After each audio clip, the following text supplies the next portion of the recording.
It's always been my understanding that it's quite difficult to make money long term if you're trading currencies or indices, but you make that work in very short time frames, is that correct? Well, I look at the Forex market on daily charts for the trend, and then I look at a 4-hour chart for entries. Yesterday I looked at a 30-minute chart because I had the time to focus on the 30-minute chart. I haven't got that today. You're trading technically alone in the Forex market, and there's a lot of news around. It drives it one way and the other way, and your hit rate suffers. I think using vector based on the stock market, good quality stocks, you can get your hit rate up to 75%. On the Forex market, that comes down, and I don't care who you are, it comes down significantly. If you speak to any institutional trader, they'll tell you that.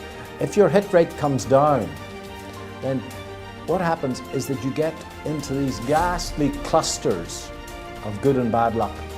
So, to illustrate that, do you ever go to the casino? I do. Okay. If you play roulette? Yeah. Okay. All right. Well, roulette is red and black. So if you look at, and there's a little white ball, yeah, which is the house edge, okay? That's the spread. That's the brokerage. If you look at the scoreboard down at the bottom of the roulette wheel, you know the electronic scoreboard? Yeah. If you look, you're going to see long runs of red, long runs of black, okay? And it should be red and black, red and black, red and black, but life is not like that. You get clusters of good luck and clusters of bad luck. Your mother may have told you that bad things happen in threes, okay? That's because life is mostly random, okay? And in 8 observations, you get a cluster of 3. In other words, a half times a half times a half, okay? And your mother could only remember 8 observations, so she says that things happen in threes. So in a 50% system, okay, you get, the hit rate, that's 1 out of 2 you should be right, 1 out of 2 you should be wrong, okay? What's the probability of 2 bad ones in a row? I don't know. Okay, it's a half times a half, okay? 2 bad ones in a row. That means in a 50% system, every 4 trades, you have 2 bad ones in a row and 2 good ones in a row. Now, that means that if your hit rate comes down towards 50%, and many trend-following traders would sell their granny for a 50% system. Most trend-following systems are less than 50%. That in 4 trades, you're going to have 2 bad ones in a row. Now, most people will give up after 2 bad ones in a row, but it gets worse. What's the probability of 3 bad ones in a row? I don't know. A half times a half times a half. More. Okay? Which means that you get a cluster of 3 bad ones in a row every 8 trades. You get a cluster of 4 bad ones in a row every 16 trades, and you get a cluster of 5 bad ones in a row every 32 trades. 5 bad ones in a row. How good will you be in executing your system with precision after 5 losses in a row? Okay, and that's the challenge in the short-term markets. As the hit rate comes down, then these ghastly clusters of bad luck start. And of course, a cluster of good luck, you can have a cluster of good luck as well. A cluster of good luck, of course, is actually more detrimental to your health than a cluster of bad luck, because in a cluster of good luck, you've got a little thing between your ears here called the pituitary gland, okay? And it pumps all sorts of muti Zulu. It's a Zulu medicine. It pumps all sorts of muti into your bloodstream. So when you leave the gym after a good workout, you feel good, eh? Yeah. All right. When I leave the gym after a good workout, I'm 18 again, okay? And similarly, when you have 1 good trade in a row, 2 good trades in a row, the old pituitary gland gets to work and it pumps this stuff into your bloodstream. You feel good. You become euphoric. And when you become euphoric, the definition of euphoria is invincible. And you start to forget about all those position sizing, only risk 0.5%. You say, let's have a big bet. When you have a run of good luck, that euphoria takes over, and most people, in fact, go bankrupt after a run of good luck, not after a run of bad luck, because they think they're God and they forget about all those position sizing stuff. and it's happened to me on a few occasions now.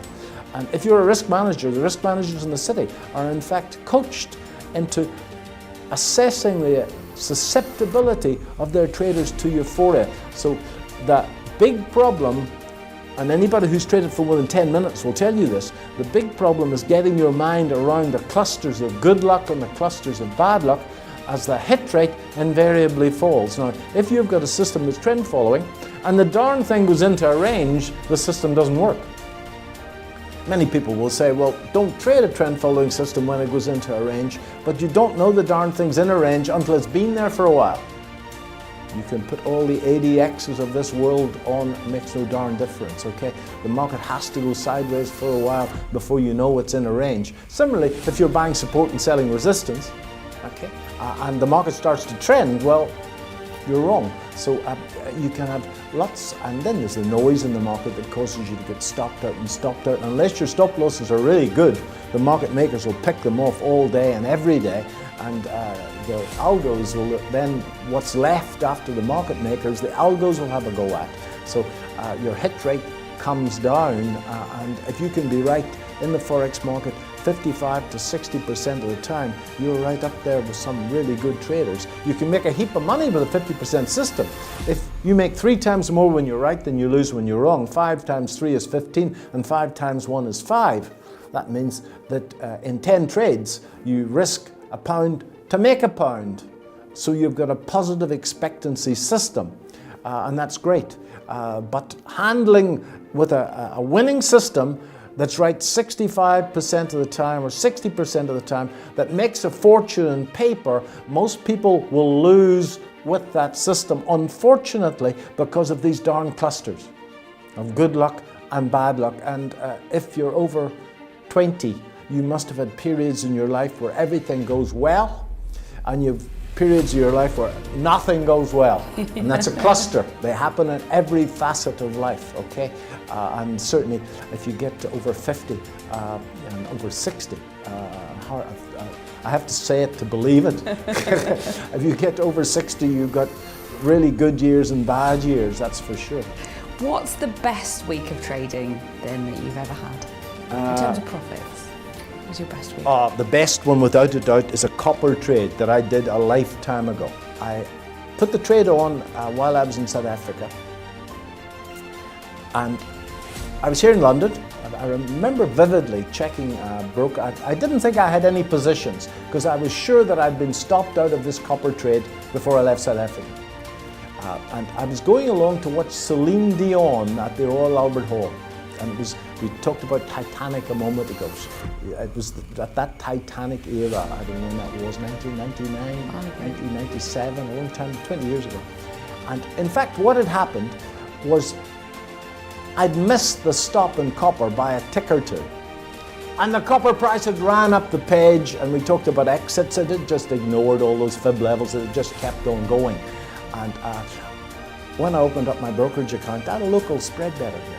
When I opened up the brokerage account, there was thousands in it, completely unexpected. So I think that stands out as a wonderful trade, yeah. Yeah, that's great. Yeah. No, to not know it either. I didn't know it, yeah, and I just let it run. It ran up the page for weeks on end because I didn't think I had a position, yeah. You are one of the traders that gets currencies right. Where do you think other people go wrong? Well, I get currencies right 60 to 65% of the time. 30 to 35% of the time I'm wrong. And the reason that I'm still around in all of these markets is that when I'm wrong, I lose a little bit, and when I'm right, I add. I like to be 3 times bigger when I'm right than I am when I'm wrong. So I'm not consistent in markets because of my ability to read markets better than anybody else. And in fact, I'm probably consistent in markets because I manage risk well, and I am a conservative. Many of my friends say to me, David, how the hell can you be a commodities trader? You're the most conservative guy in the world. When I go to the airport to hire a car, I always take the windscreen. You know, they can ask you, do you want the windscreen and do you want the tire waiver? I always take that, and I take the super cover as well.